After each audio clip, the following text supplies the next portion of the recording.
ఏ ఎండకు ఆ గొడుగు లేకపోతే ఎవరు అధికారంలో ఉంటే వాళ్ళ వైపుకి జంపులు చేయటం అన్నటువంటిది దానం నాగేందర్కి కామన్.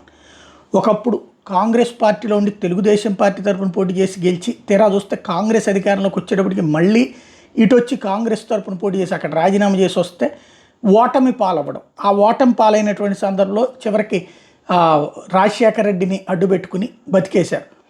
ఆ తర్వాత కాలంలోనూ అదే తరహా రాజకీయం. ఏ ఎండకు ఆ గొడుగు పట్టుకోవడం, అధికారంలో ఉన్నాడు. క్రింద బీఆర్ఎస్ గెలుస్తుంది కదా అని బీఆర్ఎస్లోకి వెళ్తే తనైతే గెలిచాడు, బీఆర్ఎస్ అధికారంలోకి రాదు. కాబట్టి ఇప్పుడు పాత గూడు కాబట్టి కాంగ్రెస్కి. అయితే తాజాగా తను చేసినటువంటి వ్యాఖ్యలు మాత్రం సంచలనం అవుతున్నాయి. నేను ఏది మాట్లాడినా సెన్సేషన్ అవుతోంది. ఈ కార్ రేసుకి సంబంధించి హైదరాబాద్ ఇమేజ్ పెరిగిందని నేను చెప్తున్నాను, కానీ అవినీతి కాలేదని నేను చెప్పట్లేదు అన్నటువంటి పాయింట్ చెప్పుకొచ్చారు. అట్లాగే బీజేపీ మీద మూసీ మీద కంటి తుడుపు చర్యలాగా ఒకరోజు నిద్ర చేశారు, ఇడ్లీలు తెచ్చుకు తిన్నారు, ఇట్లాంటివన్నీ. మెయిన్ అయితే తనేంటి దాంట్లో పేరైతే వచ్చింది హైదరాబాద్కి అని చెప్పినటువంటి కాన్సెప్ట్ మీదన